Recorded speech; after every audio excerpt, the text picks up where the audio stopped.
Destination Freedom.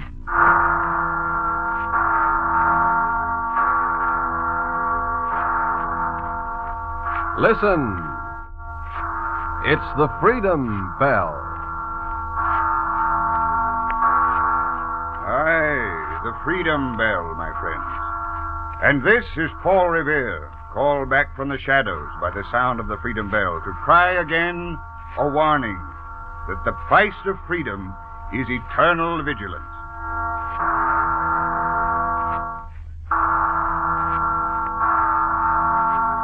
Destination Freedom with Paul Revere is presented by station WMAQ in the interest of human freedom the world over.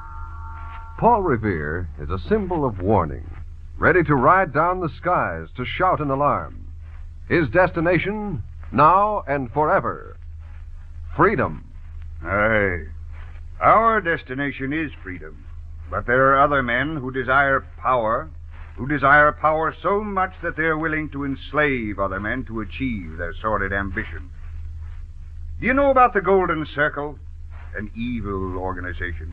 The story of the Golden Circle is an old story, as old as time itself, with the same aims of all organizations founded in and dedicated to evil.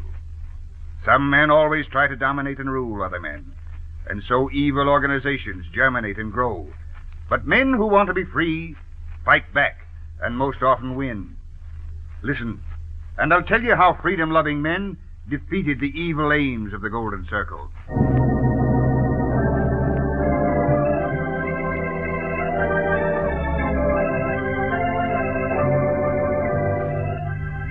Picture the St. Louis of 1856. Picture the old-fashioned law office of one Paul Devereaux Boniface, close to the Planters Hotel, where he occupied a suite with his daughter, Adele. St. Louis was the hub of the nation, filled each morning with new faces, new boom promotion. And Adele Boniface was the toast of the town. Our story begins as Adele's father, a dry, sharp-faced man in his 50s, receives a young man named Forbes. I asked you to come here this morning for a definite purpose, Mr. Forbes. For the past month, you've been quite friendly with me, or with my daughter. Oh, I see. I suppose you want to know more about me. I know plenty about you. You came here 6 months ago from New Orleans. You're of good family. You're a cotton broker and doing well at it. Well, you have checked up on me. Yes, and I know also that you spend much of your time consorting with rivermen, adventurers, and other dregs of society. You seem very well acquainted with my affairs. That's my business. You're said to belong to the Knights of the Golden Circle. Are you a member?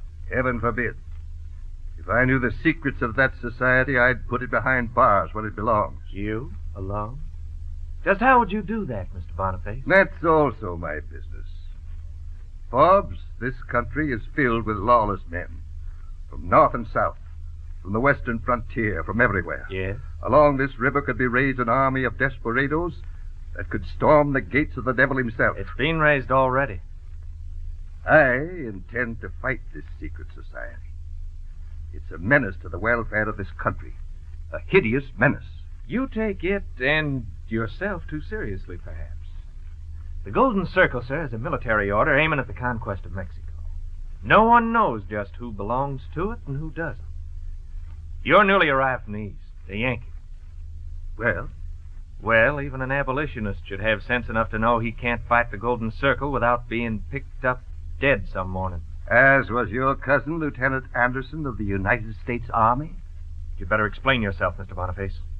Even to Adele, I've never mentioned my cousin. I think, sir, you know too much about me. My business is one that demands an ability to investigate. Watching you and my daughter, Mr. Forbes, watching her facing yours when you were together, well, I investigated you. Go on. And I believe you're the man for my purpose. For your purpose? Yes. That's why I asked you here this morning. You see, I know that your cousin was a knight of the Golden Circle. That's true. We'd been raised together as brothers. He was attracted by this secret society and joined. When he found that its aims and conduct conflicted with his duty, he abandoned it. He was found one morning with a bullet through his brain. That he was murdered by the Golden Circle, I have no proof, but I believe as much. I know as much. He was murdered by that society. How do you know? That's my business. Proof, I have none. But St. Louis is the headquarters of the Golden Circle. You're supposed to be a member. You're not. You've been probing and probing into the secrets of the order.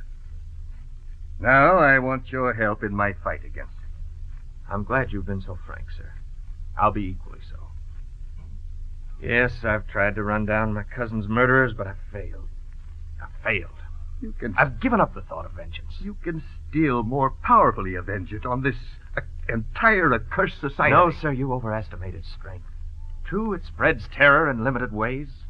Murder and robbery are laid to it on all sides, and it obtains members among rascals of the worst type. But its true aim, sir, is the conquest of Mexico, which doesn't interest me. I know, because I posed as a member of the society and attended its meetings. Good heavens. You can say such a thing. That's nothing. I have my cousin's papers. He instructed me in the grips, passwords, and so forth, all the hocus-pocus of the order. You mistake me. You say its true aim doesn't interest you. Forbes, you amaze me. You know what this aim of the conquest of Mexico means? A mere filibustering expedition. Which will plunge our country into war and ruin. An army of thousands of men invading Mexico and aided by certain Mexican factions, backed in part by some of our own eastern financiers, aiming to set up an empire and plunder that wretched country wholesale. You are concerned, sir, aren't you? Listen. An army leaving the United States, armed and equipped with federal rifles and artillery to rob a neighbor nation. An army comprising the worst elements of our people and also some of the best. Can't you see what will happen? Our government shamed and disgraced, our flag dishonored, our people disrupted and fighting each other. Our government must try to suppress this raid, which means that rebellion and revolution will break out here. Not to mention what European nations may choose to do about it. Why do you say the Golden Circle will have federal arms? St. Louis is their headquarters. The head of the order, a pompous, fatuous schemer named Bickley, has just arrived here. One of the largest federal arsenals in the country is here. Matters are coming to a crisis. You get the connection? Why do you hate the Golden Circle? What has it ever done to you, Boniface? That's my business. I want this General Bickley in prison. Have you any proof of what you say? Plenty, but none that will cause federal action. That's what I need and must have. I want you to get it for me. Now, have I shown you any incentive, any real purpose, any higher way of avenging your cousin's murder? Before heaven, sir, you have. And I'll get the sort of proof you want before tomorrow night. How? That's my business, as you're so fond of saying. Now, sir, you've told me something, I'll tell you something. I've known a crisis was approaching, that some tremendous event was expected. I regarded it lightly until this talk with you. I've learned a lot floating around dram shops and river dives. And? An important meeting of the Golden Circle leaders takes place tomorrow. I even know where they meet. Great things are supposed to hinge on it. Well, sir, I'm going to attend this meeting. Good. Good lad. I'll get evidence if it's to be had. Not that it'll do any good. The Circle has tremendous political influence. Treason can't be condoned by political influence. But what help can I give? Suppose you tell me everything you know. I was raised to tote my own load, thanks. Come in. Oh, it's you, Mose. This Boniface, gentleman out here won't give no name. He just say he feel like a mighty small frog in an almighty big puddle. That'll be Abe Lincoln, one of the smartest politicians in Illinois. I want you to meet him. Yes, sir, but later, if you please. Now I must be off about this other matter. Yes. Well, good luck to you, Forbes. All the luck in the world. Thank you, sir. I never dreamed you cherished such animosity toward that society. You never mentioned it before. No. But now, by heaven, I'll get you the evidence you want, no matter what you do with it. And no time to waste, either. That's the man. First, I'm going to check on whether a certain packet named the Brilliant's arriving tomorrow. And then I'm going to your very charming daughter, Adele. Well, good luck there, too, my boy. But I really don't think you need it. I think you hold Adele's heart in the hollow of your hand. I hope so, sir. I hope so.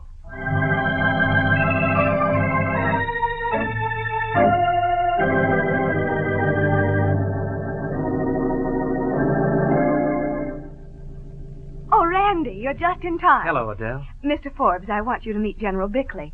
Or should I say Dr. Bickley, or just Mr. Bickley? It's immaterial, Miss Adele. As late editor of the American Cavalier, late professor of materia medica in the Cincinnati College, and eke of medical jurisprudence in the Ohio Law School, the appellation of doctor might best become me, since military titles lie far within the deep bosom of the horizon, in the words of the immortal bard. Nonsense, sir. I want to shake your hand, General Bickley. Why, sir, I've heard tremendous things of you. I understand that Mexico is trembling at your very name. Randy. Why, sir, this is gratifying, highly gratifying. I perceive you're one of us, but I haven't had the pleasure of meeting you until now. I joined the society in New Orleans, sir. Since coming here to St. Louis, I've been intensely absorbed in my own business affairs, getting them on a secure foot. Now I hope to throw myself into the great cause in earnest. In fact, sir, I've been anxiously hoping to meet you. And high time. Come, you must join us.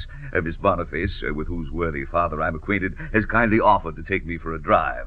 I trust, Miss Adele, it's not an impertinence to request the company of Mr. Forbes. He's a member of the society in which I hope to enlist your father. How about it, Adele? I shall be delighted to have Mr. Forbes join us. Come, gentlemen. The carriage is waiting.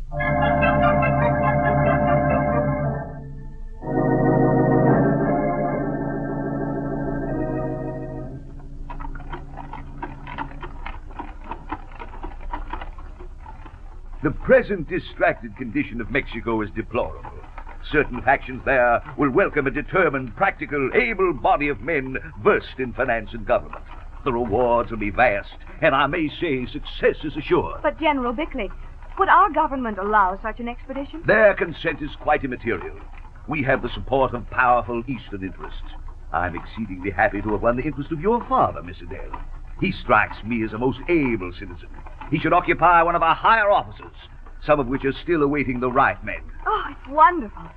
But, General, it would need a whole army, wouldn't it? My dear young lady, the Golden Circle can, within 3 days, have 8,000 men ready to depart for Mexico in regular military formation.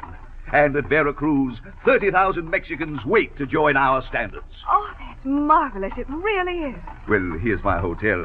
I'll beg you to excuse me, Miss Adele. Oh, certainly. Driver, stop here. Yes, miss.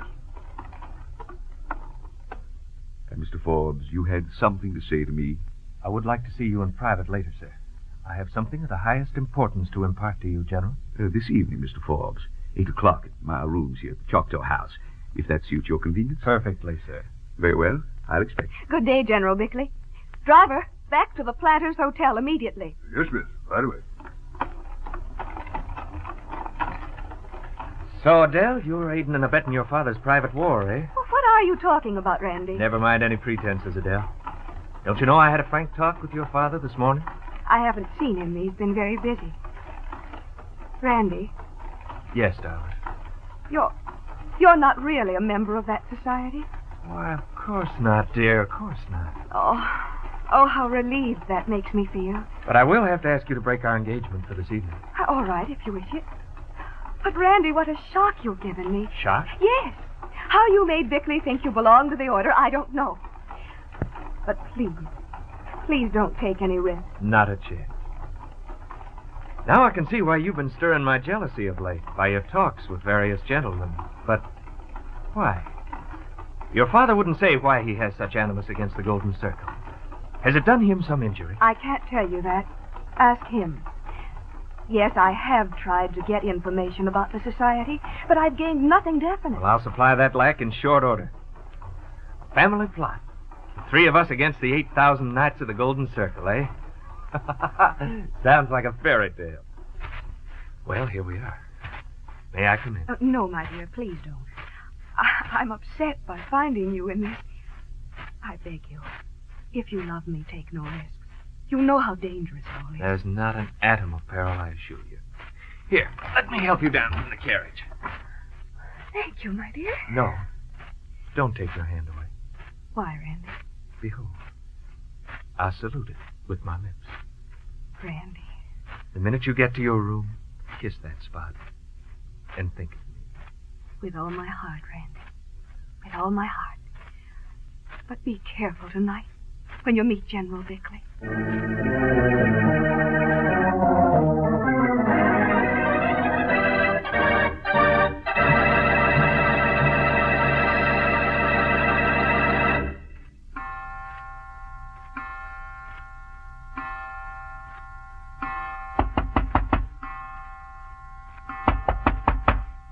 hand out Forbes, General Bickley. Oh, Forbes, you're very prompt. Well, it's just 8 o'clock. Yes, sir. Well, come in, sir. Come in. Thank you. There are cigars on the table there. Ah, Havana's my friend. Good, good. General Bickley, I'll come straight to the point. Yes? Some downriver planters have deposited funds with me for investment. Large funds. Could the Golden Circle use $500,000 in cash? Why, Mr. Forbes? General Forbes. Wait, sir. I'm conversant with military affairs. I flatter myself that I have a flair. Further, I understand that many vast concessions are to be had in Mexico. Ah, yes. Certain high offices in the society, as you stated today, are vacant. I trust, sir, you get the drift of my remarks? I'm indeed glad to have your mind on this subject. I confess that you astonish me. Concessions? Yes. Oh, yes, it gratifies me to find you so loyal, so devoted to our order. Did I understand you to say $500,000? Yes, in cash. You, as Commander-in-Chief of the Knights of the Golden Circle, are, of course, the proper depository, and yet I must consider my duty toward my client. Yes, yes. I'm aware that an important meeting of the Golden Circle generals occurs tomorrow. The Supreme Council, sir. The generals of division, 5 of us in all. I want to be present at that meeting and obtain an authoritative reply to my offer. I want the rank of general, a definite command assigned to me, and a definite concession in Mexico. You understand, I must have clean hands. I must be protected if my clients make unexpected inquiries regarding their investment funds. Oh, most certainly. Have you, some particular concession in mind? Lands, perhaps? Yes.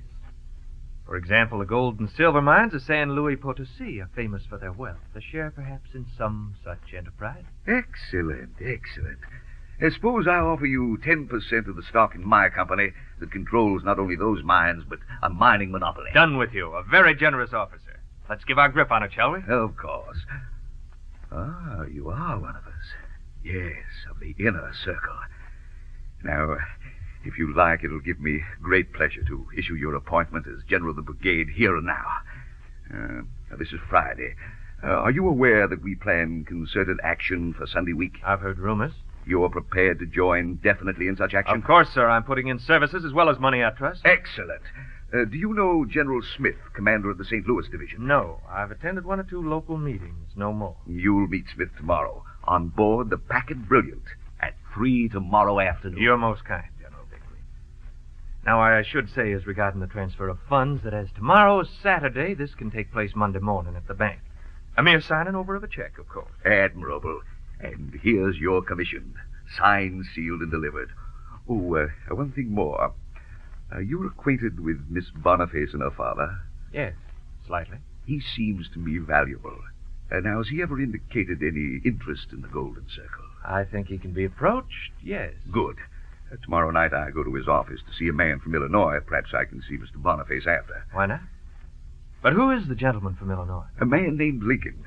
It's my sincere hope that he'll consent to act as the supreme head of our Mexican state. Well, you've heard of Mr. Lincoln? I passed him today as I left Boniface's office. That gangling politician, you speak of him so highly, he looks very insignificant. Correct, sir. But appearances are deceptive. I've followed his career very closely. I believe him to be one of the most remarkable men in politics. However, we'll see. Now our interview is ended, I believe? Yes. Yes, sir. I'll see you tomorrow, then. At 3 in the afternoon on the second deck of the Packet Brilliant. Until then.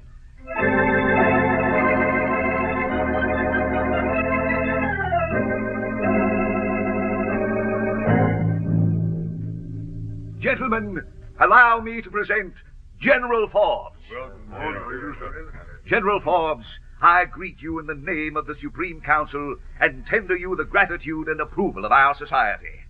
Our tentative proposals have been approved, and it's my pleasure to offer you a seat of honor at this meeting. Thank you. I take it, General Forbes, that you're for direct action. And no abolitionist, correct, sir? Then I propose giving you charge of a portion of the operations for Sunday week. I second that, General Smith. We have here the signed and sealed orders to all generals of the brigade covering the various operations.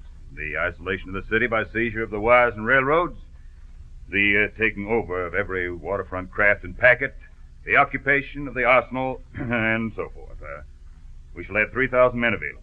Do you have any preferences as to operation? I have, as it happens. I prefer the arsenal. There should be the post of honor. Gentlemen, I told you General Forbes was the man for us. And with your approval, General Smith, I propose that he be given the post of honor.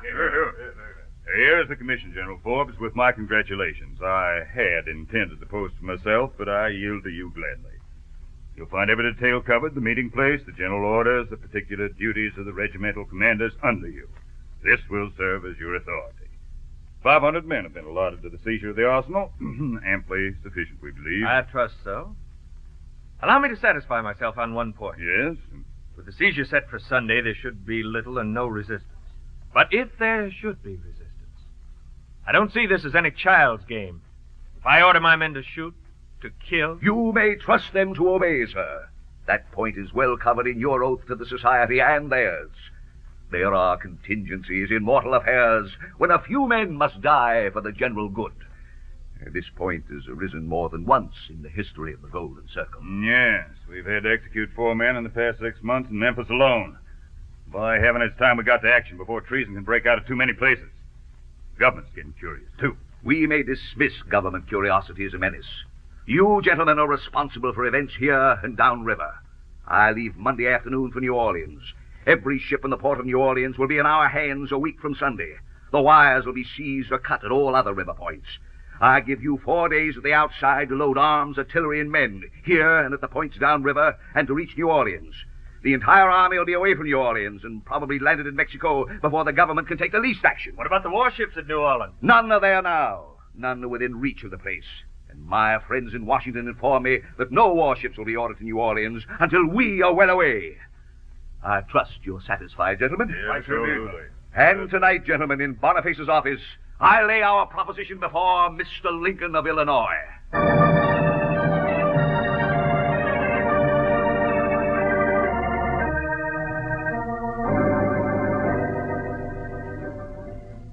I have watched your career, Mr. Lincoln, in the way you do things. I know your own opinions. I agree with you that the abolition movement is a menace to the peace of this country. Now, hold on, General. I'm like the fellow who got chased up a tree by one bear only to find another bear roosting in the crotch. I don't hold with abolition, but I don't hold with slavery either. There should be some middle ground. Trouble seems there ain't. The one purpose of our society, Mr. Lincoln, is to provide that middle ground. It's not generally known, but I'm only too glad to impart it to you. I'm not joining your golden circle if that's what you're after. I have no intention of asking you to join. I'd sooner you didn't. Yes? Well, what is your middle ground, General? The Golden Circle, Mr. Lincoln, will form an empire in Mexico. That is already assured by our force, our contacts, our organization, and our plans. We shall free the oppressed people there. We shall bring over from our own southern states all the slaves, buying them an open market, and then freeing them on contract labor terms, giving them land and a future in Mexico. By our influence, we'll cause those whom we cannot buy to be freed of their masters here. Believe me, this is feasible. It's been carefully worked out. You talk like the man who allowed his horse could go faster than the steam cars, providing he had the right horse. No, General. I'll make a prophecy. Before our American slaves go free, I'm telling you that the Tsar of all the Russias will free his serfs. The thought of abolition terrifies me, but it must come true. The southern states must be forced, not persuaded. So, Mr. Lincoln, you're a prophet. Second Elijah. Well, I'm not bald like him anyhow. Now, you wanted to make me a proposition, General. What is it? 1 month from now, sir, Mexico will be in the hands of the Golden Circle. That's a certainty. We shall erect there a state founded upon a new aristocracy, an empire, in short. To head this state, we require a man of broad vision, allied to no one party, who will command general respect and admiration. We have found such a man. I have the honor to offer him the throne of this Mexican empire. The fact that he's not one of our members is a distinct advantage. You mean me, sir? I do. But you can't be serious. You can't mean that... Listen to me, sir. No better man can be found for the position. Your opportunity to effect great things in the world will be unequaled. We have promised such a man to the Mexican leaders who will welcome us, A man who can unite all factions. A man so strong of will. You call it an honor to offer me this crack-brained throne? I could put a better name to it. Aristocracy? The good Lord save the mark. The word democracy has a better taste on American lips. Empires, thrones. You slaver fine words and resounding phrases and slink like a polecat in a woodpile to get your paws on riches. I'm aware of your aims, sir. I'm aware of your schemes, your treason, your murderous ways. The society of which you're the head and founder is a disgrace to this free country. Be connected with you? Sir, I'd see you and your traitorous society sunk to the lowest depths of the universe before I'd even look at you. Why, you... Put up your hands, Dr. Bickley, or this gun might go off. Why, Boniface. Yes, good evening. Dr. Bickley, it is my duty and pleasure to arrest you on a charge of treason. By what right? I, sir, am an agent of the federal government. I have guards in a carriage outside, and I order you to come with me.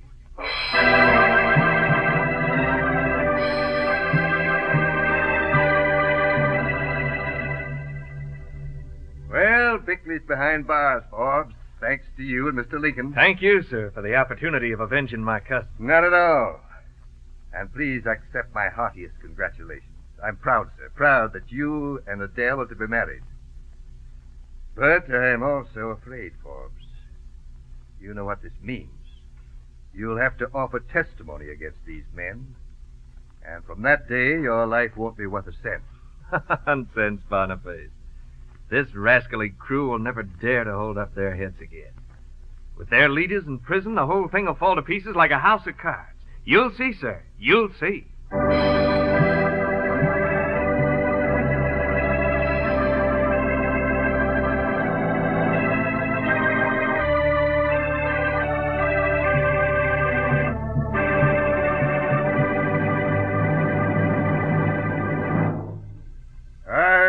My stories are about freedom, and I've shaken loose the dust of time to ride the wind across the land telling my stories. The Golden Circle was defeated. Defeated by a small group of men who respected the dignity of man and the laws of their own government. So must all men treasure freedom, for themselves and for others, and as one man or in a group. Live, fight, and even die for it, if freedom is to survive. Listen to my stories. Heed my warning. Make your destination freedom.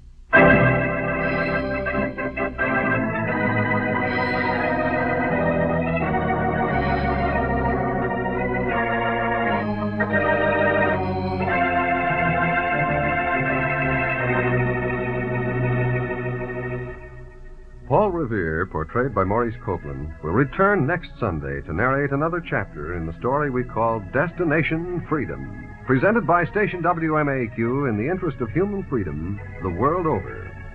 Today's script was written by Bill Hodep and produced under the direction of John Cowan. Charles Flynn played Forbes, and Donald Gallagher was Bickley. Others in the cast were Sandra Gare, Ken Griffin, and Jess Pugh. The special music was composed by Emil Soderstrom and played by Helen Morton and Jose Betancourt. Our engineer was George Wilson, sound effects by Cliff Mueller. Now this is Hugh Downs reminding you that the sound of the Freedom Bell is your invitation to follow Paul Revere along the road to Destination Freedom. This is NBC, the national broadcasting company.